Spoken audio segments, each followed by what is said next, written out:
dengan ticker CASS atau CAS ya. Didirikan pada tahun 2019. CAS adalah perusahaan holding yang menawarkan berbagai layanan dan jasa servis eh, pembantu untuk maskapai-maskapai yang bersinggah di hampir seluruh bandara di Indonesia. Layanan terdiri jasa catering pesawat, kargo dan grounding service, dan aircraft releases and maintenance. Dengan kepemilikan originalnya itu ada di PT Kardik Asset Management yang megang majority-nya di 23%. Oke, next. Oke, jadi CAS memiliki 4 bisnis utama, yaitu cargo and ground handling service, catering service, aircraft releases and maintenance service, dan aviation training center. Yang kita bisa lihat di sini,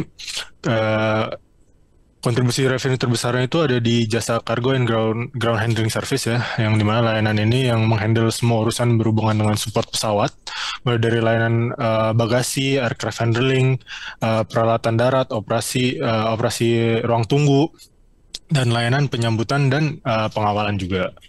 Oke, next.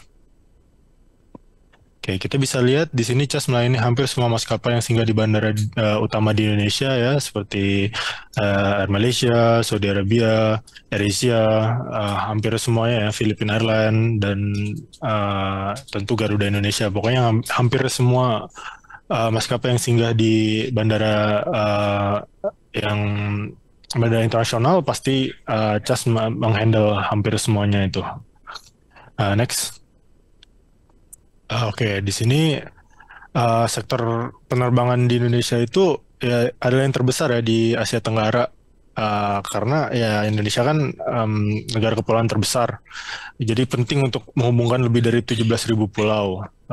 Ini dan pasar penerbangan di Indonesia itu memiliki kecepatan pertumbuhan tertinggi kedua setelah Tiongkok, di mana didorong oleh investasi yang signifikan juga. Dan meskipun ada tantangan infrastruktur dan sumber daya manusia, sektor ini telah pulih 80% dari COVID. Dari jumlah penumpangnya itu sebelum COVID. BUMN Angkasa Pura 1 dan 2 itu mengelola 683 bandara, yang dimana menunjukkan pertumbuhan penumpang dan kargo yang sangat kuat. Namun harga tiket yang tinggi dikarenakan oligopoli yang yang dikarenakan oligopoli yang dilakukan oleh maskapai-maskapai besar di Indonesia, dan faktor lain seperti tingginya harga bahan bakar itu menyebabkan tiket domestiknya jadi lebih tinggi. Dan itu membuat kompetisi untuk harga tiketnya itu menjadi kurang. Dan itu juga menyebabkan harga tiketnya lebih tinggi. Jadi kalau dan kurangnya LLC atau low cost carrier yang ada di Indonesia, itu juga mengurangi daya kompetisi untuk harga tiket ya. Dan di sini juga ada kekurangnya kedatangan pesaing baru gitu. Jadi itu juga memperburuk juga. Dan kebijakan keselamatan juga meningkatkan tarif. Jadi kalau misalnya kita bisa pemerintah di Indonesia bisa menambahkan LLC ya, itu akan jauh lebih baik ya. Contohnya itu seperti di Thailand, dan dengan LLC seperti Nook Air yang menunjukkan bahwa peningkatan persaingan dapat menurunkan tarif ya, dan meningkatkan layanan, meningkatkan pariwisata. Dengan data menunjukkan bahwa penurunan tarif sebesar 10% dapat meningkatkan kedatangan wisatawan sebesar 3-5%. BPS juga melaporkan bahwa penumpang penerbangan domestik di Indonesia mencapai 5,31 juta pada Mei 2024, yang dimana itu turun 9,36% dari April 2024.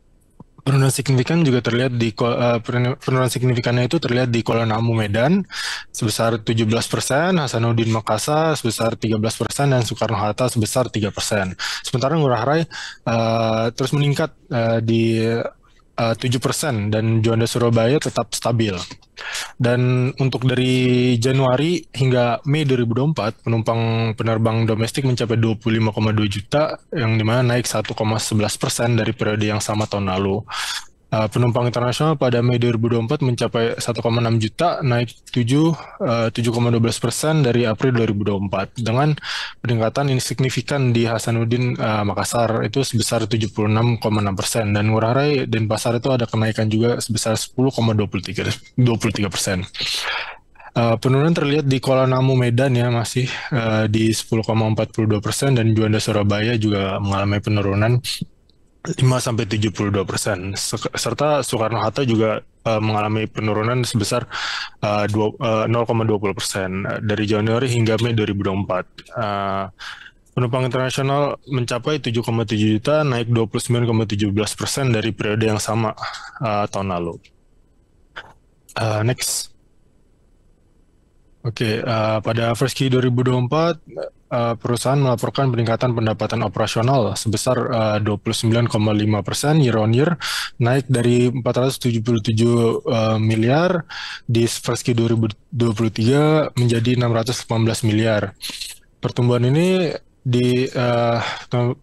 disebabkan oleh peningkatan bisnis kargo dan ground handling dari 383 miliar di first Q 2023 menjadi 497 miliar di first Q 2024. Seiring dengan ini sejalan dengan peningkatan jumlah penumpang di first Q 2024 dibandingkan tahun sebelumnya. Di sini kita bisa lihat juga pada first Q 2024 beban operasional itu naik 21%. Year on year dari 377 miliar di first Q 2023 menjadi 456,2 miliar di first Q 2024. Terutama ini karena kenaikan biaya kargo dan ground handling dari 280 miliar menjadi 357,7 miliar. Pertumbuhan biaya ini diimbangi oleh peningkatan pendapatan yang lebih tinggi, dan ini menunjukkan kinerja yang kuat. Biaya terbesarnya itu adalah gaji dan tunjangan yang naik dari 82 miliar menjadi 104 miliar, serta biaya transport yang lebih tinggi. Biaya umum dan administrasi turun dari 10,6 miliar menjadi 9 miliar, dan biaya catering dan pemeliharaan meningkat masing-masing dari 54,5 miliar dan 28,4 miliar menjadi 68,2 miliar dan 42 miliar. Dan semuanya sejalan dengan peningkatan pendapatan layanan catering dan pemeliharaan pesawat juga. Dan karena pertumbuhan pendapatan melampaui pertumbuhan biaya, laba operasional CAS meningkat dari 100,6 miliar di first Q 2023 menjadi 162,3 miliar di first Q 2024, naik 61,3% year on year. Dan laba sebelum pajak juga naik dari 118 miliar di first Q 2023 menjadi 177,3 miliar di first Q 2024, meningkat 50,2 year on year. Terutama karena laba operasional yang lebih tinggi dan pendapatan serta biaya keuangan yang stabil juga. Laba setelah pajak naik dari 86,6 miliar di first Q 2023 menjadi 138,3 miliar di first Q 2024, naik 59,7 year on year. Laba yang didistribusikan kepada induk perusahaan juga setelah pengurangan kepentingan non pengendali melonjak ya juga dari 38,7 miliar di first Q 2023 menjadi 73,6 miliar di first Q 2024, naik 90,1% year on year. Hasil ini mencerminkan pertumbuhan profitabilitas yang sangat kuat. Aset lancar CAS juga meningkat 11,9% year on year dari 100,1 triliun di first Q 2023 menjadi 1,13 triliun di first Q 2024, didorong oleh kenaikan kas dan setara kasnya juga. Serta peningkatan uang muka dan biaya dibayar di muka, aset tidak lancar juga meningkat sedikit, terutama pada aset tetap dan aset tak guna. Total aset naik dari 1,92 triliun di first Q 2023 menjadi 2,05 triliun di first Q 2024. Di mana kewajiban lancar menurun dari 752 758,3 miliar di full year 2023 menjadi 743 miliar di first Q 2024. Sementara kewajiban tidak lancar naik dari 128,7 miliar menjadi 135,5 miliar. Karena itu dikarenakan kewajiban sewa yang lebih tinggi ya. Total kewajiban turun dari 887 miliar di full year 2023 menjadi 878,5 miliar di first Q 2024. Ekuitas total meningkat 13,4% year on year dari 1,03 triliun di full year 2023 menjadi 1,17 triliun di first Q 2024, terutama karena peningkatan saldo laba. Oke, next. Jadi anak perusahaan MTech ya, Rocket Cipta Sentosa mengakuisisi 51% saham PT CAS ya, senilai 872 miliar. Tambahan 317 miliar ya setelah dialokasikan untuk investasi lebih lanjut. Rocket Cipta Sentosa milik Edi Seriat Maja meluncurkan tender offer wajib hingga 359 miliar saham, 359 juta saham, yaitu 17,2% dari total modal CAS, harga 883 per saham dari 5 Juni hingga 4 Juli 2024. Akuisisi MTech ini dipandang sebagai solusi yang sangat saling menguntungkan ya, dengan harapan perbaikan manajemen dan pertumbuhan pesat untuk CAS, dan CAS juga diperkirakan akan menghasilkan hampir 500 miliar dalam laba bersih tahunan, menunjukkan model bisnis solid dan terbukti juga. Next.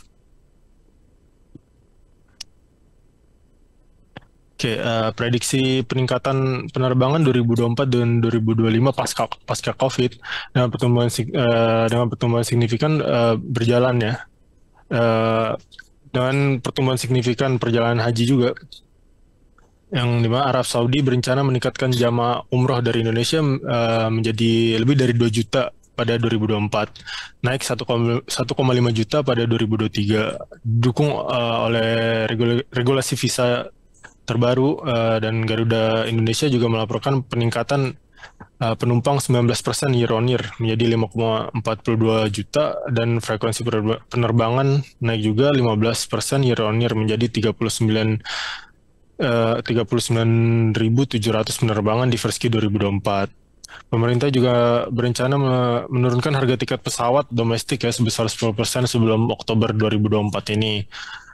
Satuan tugas pemerintah fokus menurunkan biaya penerbangan dan meningkatkan efisiensi, termasuk menaikkan batas atas tarif, menurunkan harga aftur, menghapus pajak dan biaya impor, serta mensubsidi biaya layanan penumpang. Langkah-langkah ini diharapkan dapat mendongkrak industri pada paruh kedua 2024 dan 2025.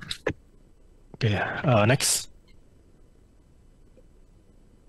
Jadi CAS memiliki prospek bisnis yang sangat menjanjikan ya, di mana potensi perbaikan